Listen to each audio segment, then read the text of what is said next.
Projeto realizado com recursos da Lei 14.017/2020, Lei Aldir Blanc, Governo RS. Essa é uma websérie que traz histórias reais sobre violência doméstica e de gênero, antes e durante a pandemia. Assista, curta, compartilhe e contribua por um mundo mais justo, com mais respeito e dignidade para todas e todos.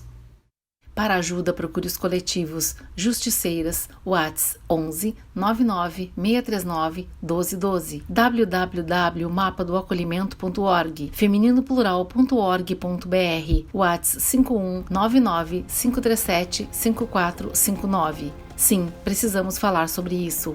Realização e produção: Companhia de Solos Bem Acompanhados, Filmes de Junho Produtora. Assessoria Jurídica: Gabriela Souza, Advocacia para Mulheres. Criação e direção: Débora Finocchiaro, Luiz Alberto Cassol. Sobre fundo azulado, traços brancos desenham uma janela com 2 folhas quadriculadas que se abrem. No vão, a palavra confessionário.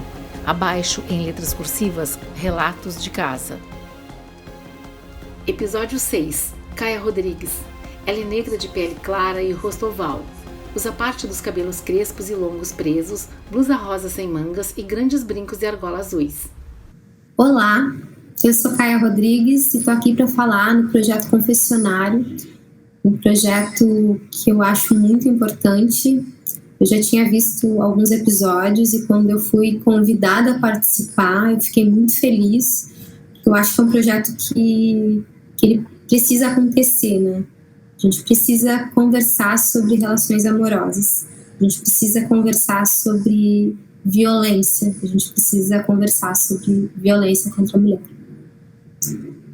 Assim que me convidaram, eu pensei em diversas histórias, muitas histórias de dentro da minha família, que aconteceram tias, primas minhas,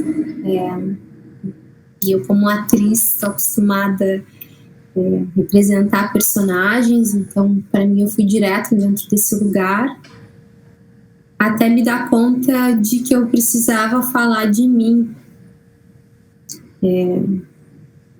Não que eu precisava porque alguém pediu, né? Mas porque é importante para mim hoje refletir, né, sobre essa situação. E um quadro com o Mapa Mundi.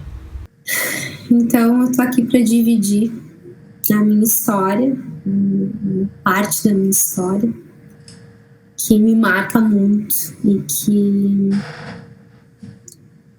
eu demorei muito tempo para entender o quão traumática foi essa história para mim. Antes de começar ela, acho que eu preciso contextualizar que quando eu conheci esse namorado, eu estava saindo de outra relação. Eu namorei 8 anos e eu, enfim, tinha passado o tempo inteiro namorando na minha vida, nunca tinha sido solteira, sempre estive me relacionando. Essa pelo menos era a minha sensação, né, depois de 8 anos, uma década. E ainda mais numa fase de formação, assim, né, como o início da juventude a adolescência assim. Eu fui percebendo que eu tinha que ter me protegido melhor, né? E é muito triste dizer isso, assim, né? Parece que o fato de eu ser uma mulher no mundo faz com que eu tenha, obrigatoriamente, que me proteger mais, né? Porque eu sou um alvo mais fácil do que outras pessoas, talvez, né? Imagem no computador. Dentro da nossa sociedade. Alterna com imagem em tela cheia. E essa falta de proteção, essa falta de levantar muro, né, e desconfiar, fez com que eu me envolvesse rapidamente com uma pessoa e projetasse toda a intimidade da relação passada na atual, né? Eu simplesmente saí de uma relação de 8 anos, eu comecei a me relacionar e projetei uma intimidade com alguém que eu não conhecia, né, de fato, assim, né? E essa pessoa constantemente me fazia duvidar da minha lucidez, das coisas que eu tinha vivido. Ele me fez questionar a minha relação anterior. Ele constantemente dizia para mim que eu não tinha sido amada nunca antes dele, e por isso eu estranhava algumas ações dele, né? Ele queria que eu acreditasse que o fato de ele ter ciúme demais era amor, né? Ele queria que eu acreditasse que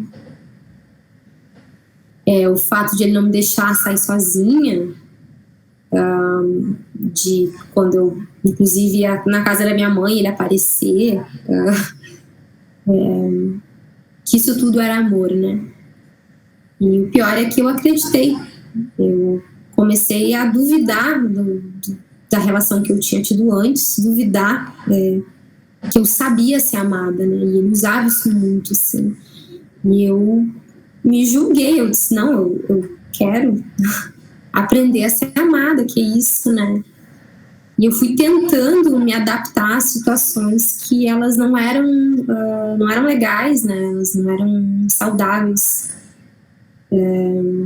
Até que em algum momento, quando o ciúme estava demais, quando eu já me sentia sem vida, e quando algumas fichas foram caindo de que eu não tinha vivenciado muito da relação anterior, eu tentei terminar. Movimenta os ombros.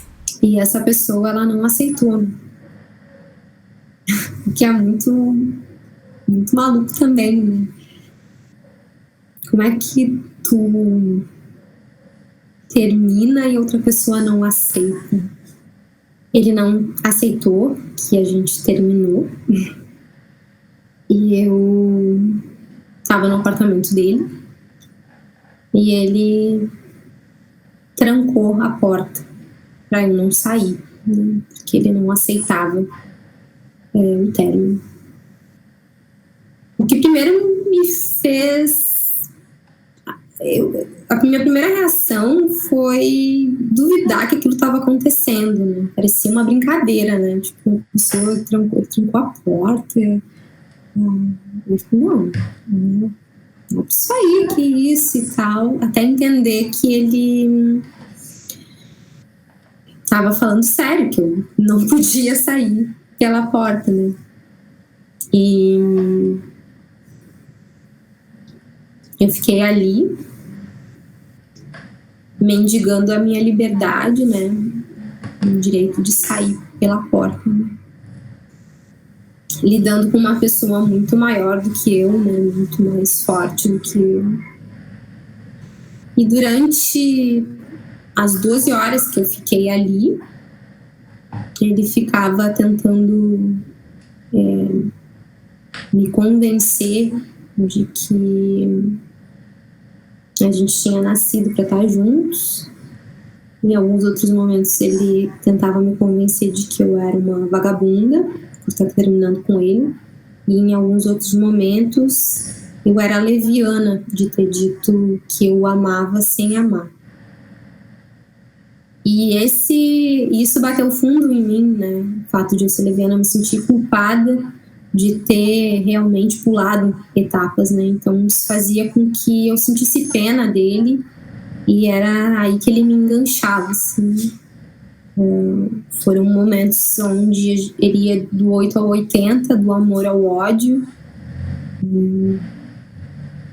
E eu esperava que quando amanhã chegasse, tudo fosse ficar bem, eu pudesse ir embora. Eu fiquei pensando que sei lá, quando o sol nascesse eu ia sair pela porta. Mas isso não aconteceu, eu continuei trancado. Durante esse tempo ele tomou remédios, né, para se matar. Ele queria que eu visse o que o meu ato de leviandade fez com ele, né, que eu ia pagar por isso, pagar por não amar ele, né, de verdade, por ter mentido. Eu precisava ser punida. Então eu fiquei assistindo ele tomar remédio, né, para se matar. E ela baixa o olhar. É muito doloroso, né? Voltar a isso, sim. Eu tive certeza que ele não queria morrer. Ele queria me machucar. Né? E para me machucar, ele estava disposto a morrer. E eu fiz ele parar de tomar os remédios. Eu tentei, não. Você não quer morrer, deixa eu ligar para SAMU. Eu tentei ligar para SAMU, ele tirou o celular da minha mão. Eu percebi que eu estava de fato trancada. Né? E eu fui para as janelas, né, gritar. Gritei na rua. Uma janela que dava para frente, eu pensei, eu tô gritando aqui, não tem ninguém de fato me ouvindo, por mais que seja aqui uma avenida, tipo, as pessoas não prestam atenção, a gente demais e tal. Aí eu corri para a janela dos fundos e a janela dava na janela de outra pessoa, de outra família aqui atrás. E eu gritei na janela, né, por socorro. E aí uma senhora, né, tava na janela olhando e ela fechou, né, fechou a janela na minha cara.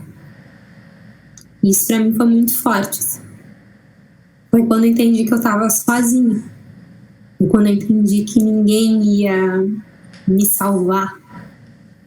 E aí eu me lembrei daquela frase, né? Em briga de marido e mulher, ninguém mete a colher, né? Só que se ninguém mete a colher, provavelmente a machucada vai sair a mulher, né? Percebi que ele tava cambaleante já, não sei se era do efeito do remédio, se era noite em claro, o que foi. Mas eu dei um encontrão, né, no corpo dele. Eu pensei que eu tinha que lutar por mim. Eu dei um encontrão no corpo dele, tirei meu celular do bolso dele e liguei para a polícia com ele mordendo meu braço. E eu passei no endereço, eu pedi ajuda e me tranquei no banheiro. E nesse tempo onde a polícia, até a polícia chegar, acho que foi uma meia hora, eu trancada no banheiro, ele tentou de todas as formas abrir a porta, né? De maneira física, gritando, dizendo quanto me amava, dizendo quanto eu era um péssimo ser humano, quanto ninguém mais ia me amar, o que eu estava fazendo da minha vida. E quando a polícia chegou e eu me senti salva, eu achei que eles iam me levar para fazer um boletim de ocorrência, mas eles me largaram numa esquina, a menos de uma quadra da casa desse meu ex-namorado. E eu tive muito medo de ele me alcançar, de ele me agredir, de ele me matar. Eu peguei o primeiro ônibus que apareceu ali e depois eu fui de táxi até a casa da minha mãe e pude ver os olhos dela me olhando. E é muito triste lembrar disso, assim. É muito difícil estar na frente de alguém que ama tanto, uma situação assim, porque eu achava que eu era culpada de estar ali, de ter me colocado nessa situação. Ninguém te explica, né? Quando tu é criança, de que as relações são muitas, que relações amorosas podem machucar, que homens podem agredir. Eu dormi, eu me lembro que foi super difícil, estava exausta. E eu acordei com meu pai segurando minha mão, assim. Eu tenho muita sorte de ter uma família que cuida de mim, com todos os defeitos que ela tem, ninguém é perfeito, mas que cuida de mim, que cuidou naquele momento. Tem muitas pessoas que não conseguem se separar, não conseguem sair de uma situação abusiva, porque não tem ajuda, não tem família, e eu tive. E eu consegui fazer meu boletim de ocorrência com a ajuda da minha mãe, que eu agradeço muito. Baixa a cabeça emocionada. Eu tive uma medida protetiva contra esse cara. E ele, mesmo assim, me perseguia em todos os lugares. Era muito normalizado. Era normal até na minha cabeça já. Eu já contabilizava o quando eu ia ter que fugir para não encontrar ele. Que eu também não confiava na polícia, né? Você tinha me largado na esquina daquela vez. Mesmo eu com uma medida protetiva, será que eles iam me ajudar numa segunda, numa terceira situação? Eu acho isso muito cruel, né? A gente precisa falar sobre esse silêncio, sobre esse não preparo da polícia. A gente precisa falar sobre um pensamento em cima das relações de poder e gênero. Porque se a polícia não mudar, né, a gente vai seguir com mulheres sendo assassinadas. Né? Essa minha história já faz muitos anos. Eu hoje me sinto uma pessoa saudável, digamos assim. Mas até hoje eu tenho terror noturno.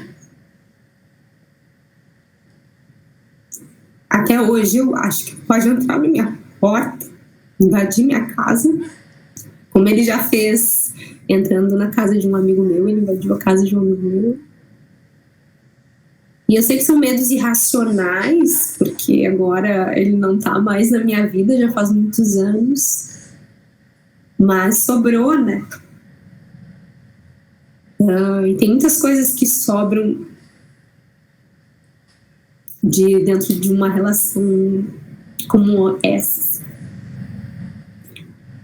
E eu acho que a gente, enquanto mulher, faz milagre, eu acho. Mexe-se para um lado e outro e sorri com emoção.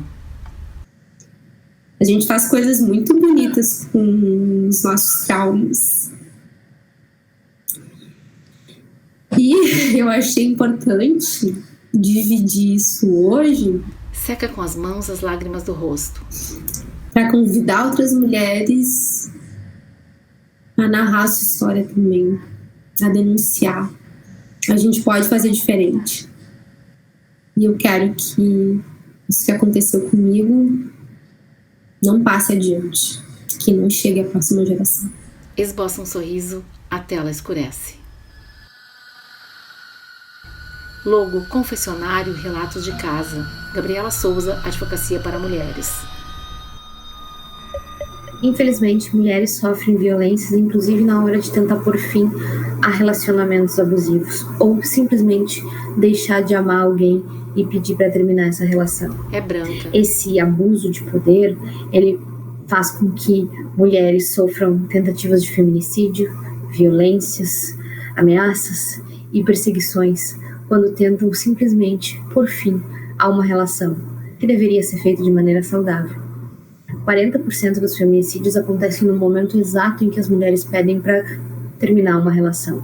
Outras tantas violências físicas, sexuais, morais, cárcere privado, acontecem também nesse momento, onde há uma negativa, não tanto afetiva, mas uma negativa social. Eu não aceito que tu coloque limites em mim. Quem manda na relação sou eu, o homem. E isso faz com que homens pratiquem crimes e também manipulem. Muitos falam que vão se matar, falam que vão cometer atentados contra suas vidas. E isso também é uma forma de manipulação e muita gente não sabe, mas quando um homem ameaça atentar contra a vida dele para machucar uma mulher, né, isso também é passível de medida protetiva. A mulher pode pedir um afastamento protegido por lei. Usa os cabelos presos. Ainda a gente passa pelo fato de vizinhos não ouvirem, eu não sei o que acontece, eu não ouvi, eu não estava presente. Porque fomos criados com a lógica de que em briga de marido e mulher não se mete a colher. Mas se mete sim. Todo mundo tem que meter a colher. Todo mundo tem que estar atento e proteger. Os nossos ouvidos, eles têm que estar sempre atentos. E as nossas portas têm que estar abertas para as vizinhas que podem sofrer violência, para as mulheres na rua que passam e talvez precisem de um apoio. Falando nisso, quem tem que dar esse apoio qualificado e técnico são as autoridades, que muitas vezes são agentes de uma nova violência contra a mulher.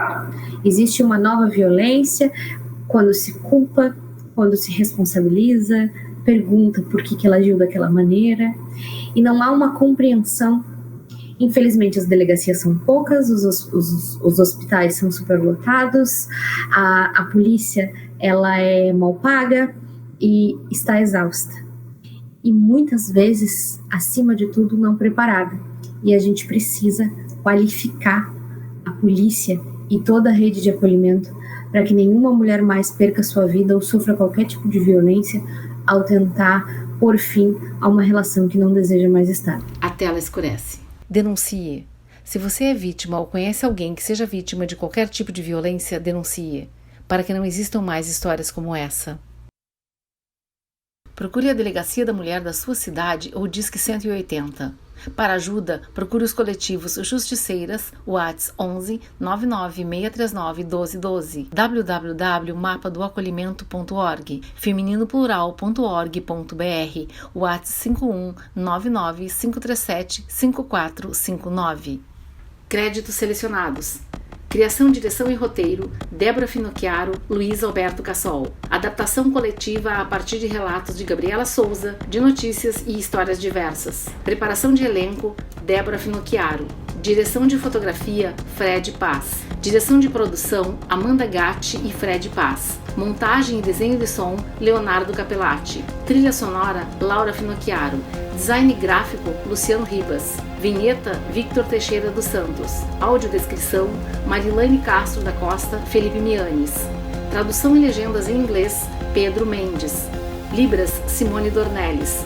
Assessoria de imprensa, Padrinho Agência de Conteúdo. Social Media, Gabriela Roden Tellini. Assistência técnica de lives, Débora Bregala. Elaboração de projeto, Companhia de Solos e Bem Acompanhados, Amanda Gatti. Administração do projeto, Elisete Hidalgo. Assessoria contábil, Carlos Augusto Flake. Consultoria astrológica, Amanda Costa. Assistência de produção, Gabriele Gazapina Guimarães. Produção executiva, Amanda Gatti, Débora Finocchiaro. Coordenação geral, Débora Finocchiaro. Apoio, Rádio Univates FM, Rádio FM Cultura, Rádio União FM, Rádio Band News FM, Rede Estação Democracia, Coordenadoria Estadual da Mulher em Situação de Violência Doméstica.